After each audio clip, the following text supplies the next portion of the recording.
पुरुष उतने सहयोगी नहीं बन पाते। क्यों? विनाश के कार्य में सिर्फ शंकर का नाम गाया हुआ है, लेकिन शंकर विनाश नहीं करता। विनाश कौन करता है प्रैक्टिकल में? शक्तियां विनाश करती हैं, और शक्तियों में भी जगदम्बा मुख्य गाई हुई है। तो जगदम्बा होगी तो जगदम्बा की भुजाएं भी जरूर होंगी, जरूर वो भी रुद्रमाला की मणका होंगी।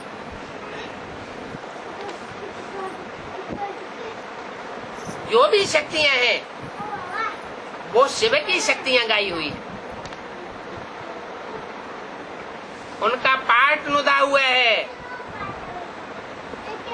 क्या पाठ नुदा हुआ है?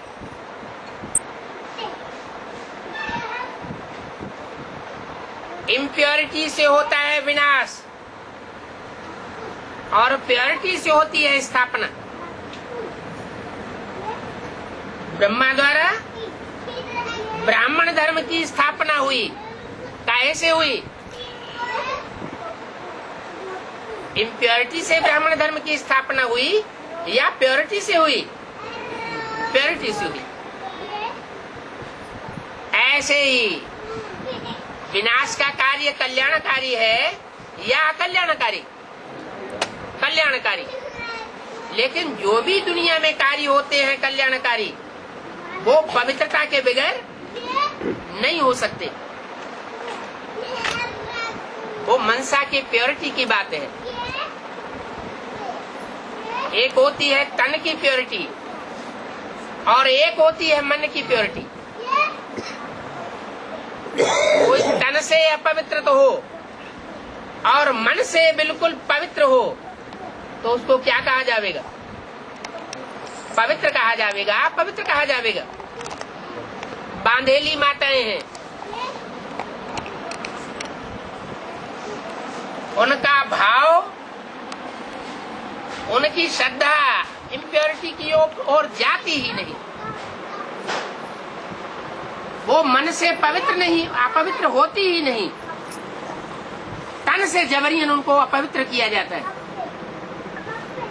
तो उनको पाप लगेगा या नहीं लगेगा? नहीं लगेगा। ऐसे ही दुनिया में जो भी माताएं हैं, उन माताओं की अम्मा कौन? सब माताओं की माँ जगदम्बा। माताएं दुनिया में सबसे जास्ती कलयुग के अंत में बंधन में आती हैं। तो बंधन में आने वाली माताओं में सबसे ज्यादा बंधन में आने वाली माता रावण की जेल में कौन गिरती है?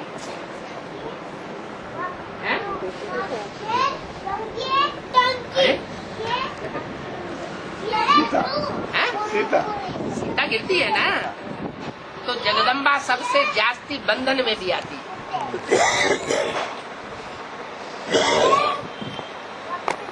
सबसे जास्ती बंधन में होते हुए भी मनसा की प्योरिटी में रहती है।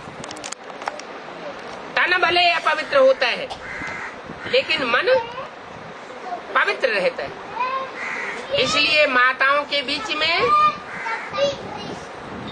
जितनी जगदम्बा की पूजा होती है उतनी और किसी की पूजा नहीं होती। वो भी दो रूप हैं।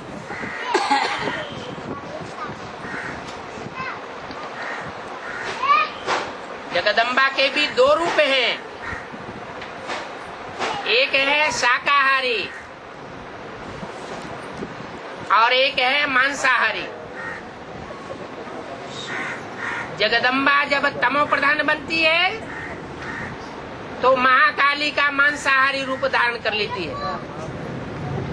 काली के मंदिर में गाय का भोग चढ़ाया जाता है, बकरे का भोग चढ़ाया जाता है और उसका मांस भून भून के खाते हैं भक्त लोग बड़े प्यार से। और शाकाहारी है वैष्णवी देवी।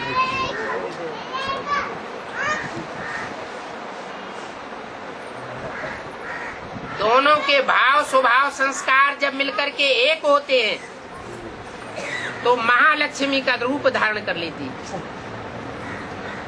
वो महालक्ष्मी की पूजा दीपावली पर होती। जब सबके ज्ञान रूपी दीपक जल जाते हैं, आत्मा रूपी दीपक जग जाते हैं, इम्प्योरिटी खलास हो जाती है,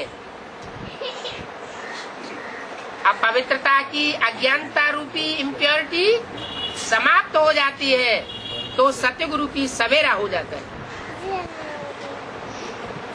तो दिखाते हैं राम को गद्दी मिली, राम को राज तिलक मिला, तो दीपावली मनाई गई। दीपावली मनाते हैं तो पहले किसका दीपक जलता है?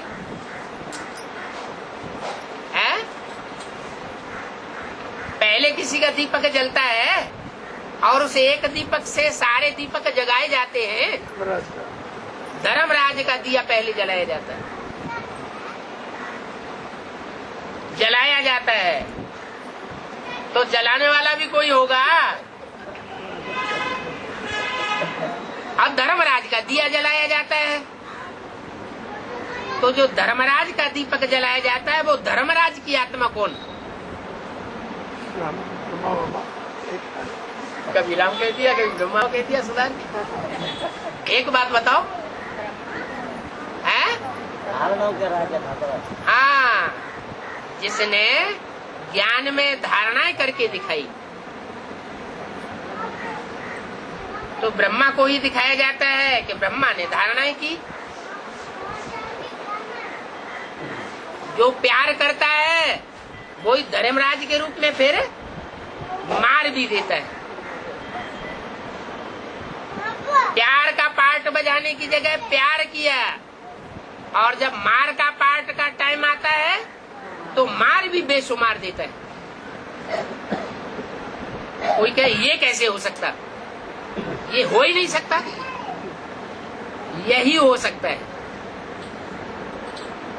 क्योंकि संगम युग में कोई पाप कर्म करता है तो उसका कितना गुना बोझा चढ़ता है? 100 गुना बोझा चढ़ता है। ब्रह्मा जैसी श्रेष्ठ आत्मा को, धारणावान आत्मा को, जिसने बच्चों के इतनी बदतमीजियां सहन की, ऐसी श्रेष्ठ आत्मा को जिन्होंने दुख दे करके हार्ट फेल कर दिया, क्या उनका पाप कर्म नहीं बनता 100 गुना? अगर उनका पाप कर्म 100 गुना बनता है, जिन्होंने ब्रह्मा जैसी श्रेष्ठ आत्मा को भी धोखा दिया और दुनिया में अपना मर्तबा बढ़ा लिया, तो उनका हिसाब किताब कब पूरा होगा? सतयुग में कि त्रेता में? कहाँ पूरा होगा? संगम युग में ही हिसाब किताब पूरा होगा। और कौन हिसाब किताब पूरा करेगा? जिसके साथ हिसाब किताब हुआ है वो हिसाब किताब पूरा करेगा। तो ब्रह्मा की सोल ही धर्मराज के रूप में निमित्त बनती है। इस बात के निमित्त बनती है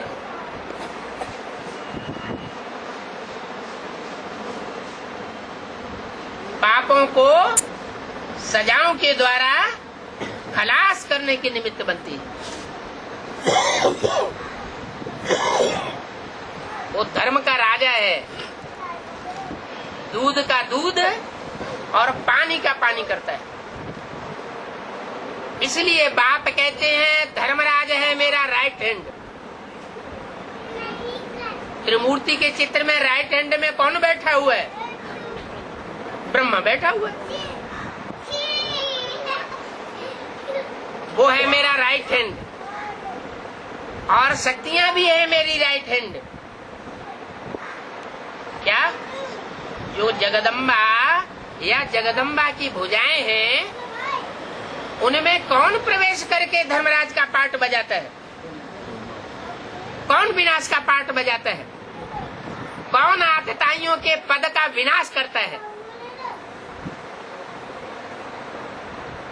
ब्रह्मा की सोल ही प्रवेश करती है जगदम्बा के रूप में जो पद बने हुए हैं ऊंचे ऊंचे, उन सब का विनाश कराती है, क्योंकि वो सब आतताई है। आतताइयों का विनाश होता है तो जो श्रेष्ठ आत्माएं हैं सूर्यवंशी और चंद्रवंशी, वो बची रह जाती है।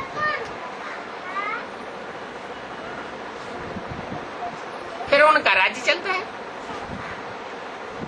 जब तक आतताइयों का विनाश नहीं होता,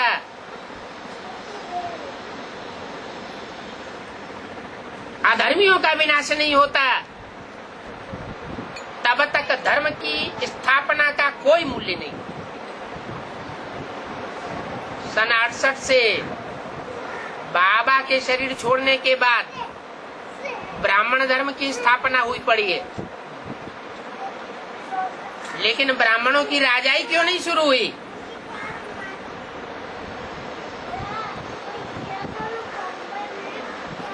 क्यों? कि जब तक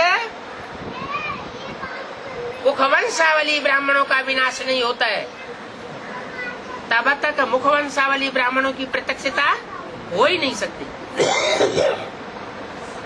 वो ब्राह्मण सो देवता बन ही नहीं सकते, और उन देवताओं की राजधानी प्रत्यक्ष हो ही नहीं सकती। इसलिए ये टाइम नुदा हुआ है। ब्रह्मा द्वारा ब्राह्मण धर्म की स्थापना, और फिर वही ब्रह्मा जब कोई स्त्री चोले में प्रवेश करके जगदम्बा का पाठ बजाता है, तो आसुरी तत्वों का विनाश कराने के निमित्त बनता है। माताओं के द्वारा स्वर्ग का गेट खुलवाता हूं, कहीं बोला पुरुषों के द्वारा खुलवाता हूं? माताओं के द्वारा खुलवाता हूं, क्योंकि असली जो पवित्रता है वो माताएं ही धारण कर सकती हैं। माताएं चाहे तो अपना घर परिवार में दृढ़ता को अगर पालन कर ले, पकड़ ले और अपनी बात पर अड़ जाए, तो पुरुष उनको अपवित्र नहीं बना सकता, भले शरीर से अबला है। बल पुरुष अपवित्र बनता रहे, शक्तिहीन होता रहे, लेकिन माताएं जब दृढ़ हो जाती हैं, शिव की शक्ति बन जाती हैं, तो उनको कोई नहीं हटा सकता अपनी हठ से। पक्के रूप को पकड़ सकती है, पुरुष शरीर नहीं पकड़ सकता वो रूप। इसलिए शिव शक्तियां गाई हुई है।